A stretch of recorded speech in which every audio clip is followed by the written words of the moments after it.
the world as nasty, brutal, and with short life expectancy.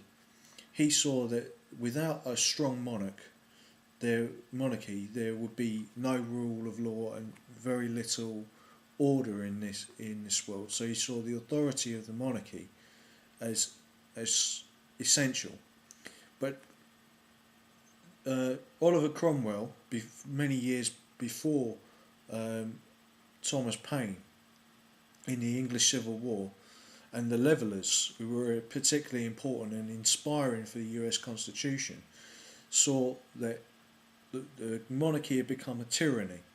Now, the, the settlement of the restoration of Charles II after the Civil War, after the time that where Oliver Cromwell had created a protectorate which became a Puritan dictatorship, and the reason why the monarchy never assumed absolute power again after that time, and also why it is now used as a block to dictatorship, is because the monarchy was defeated in the Civil War.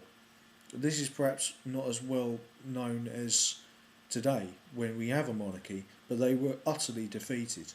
And the restoration of King Charles II, and if the present day Charles was king, he would be King Charles III, an unlucky name for monarchists,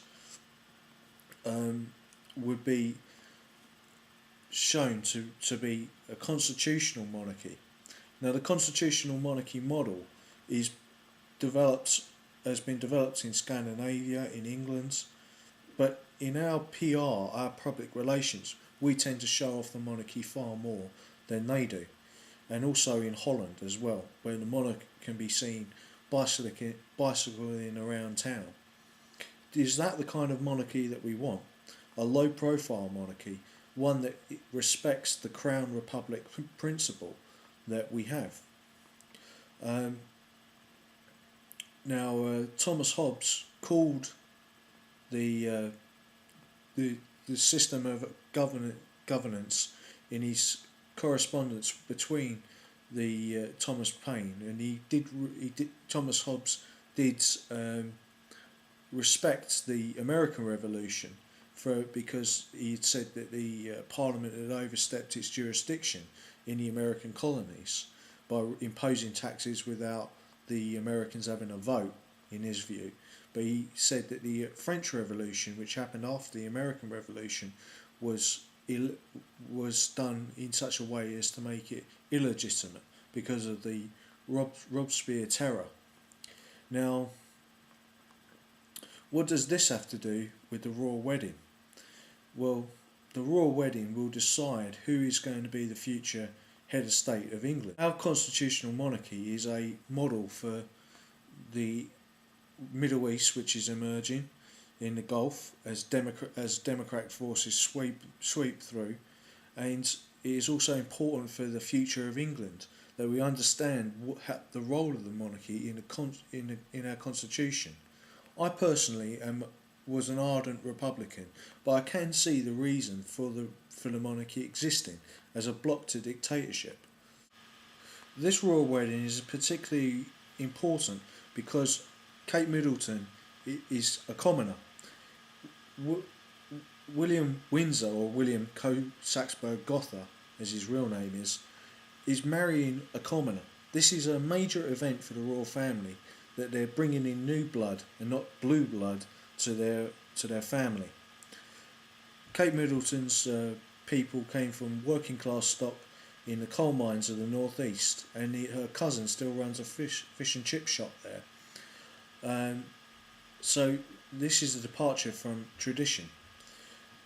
But are we going to see a larger or smaller royal family because of this, and will it weaken or strengthen the royal family?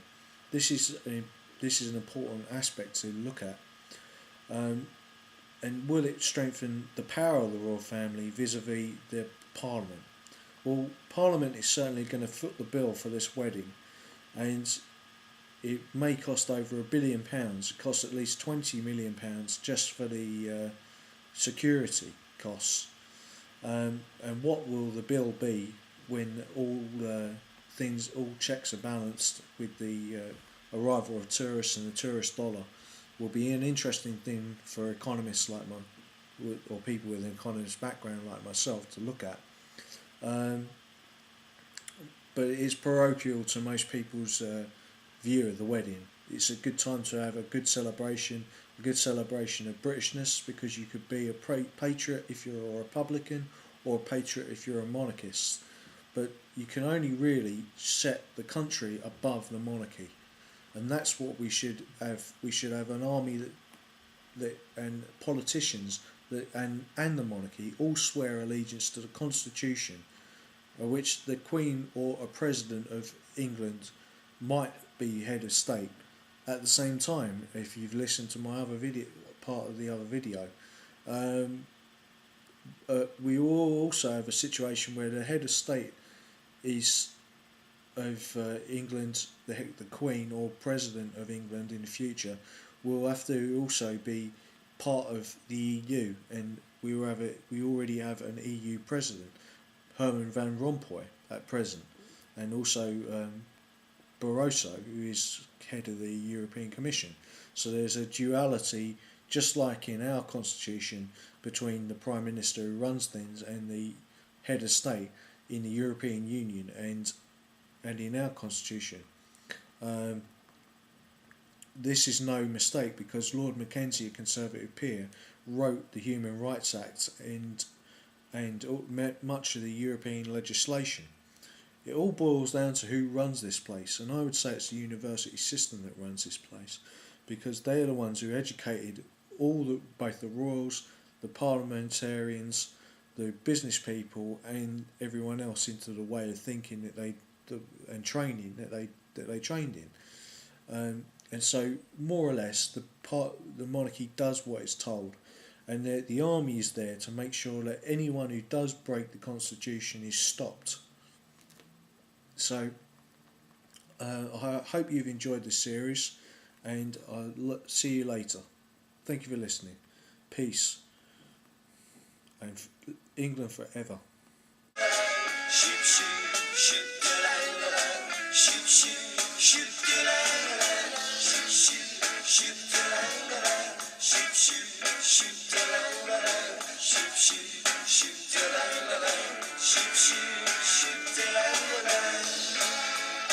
what you gonna do, Katie?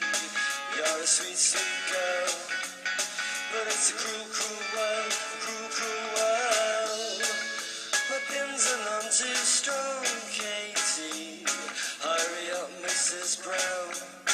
I can feel it coming down, and it won't take none too long. But since you said goodbye, the polka dots fill my eyes, and I don't know why.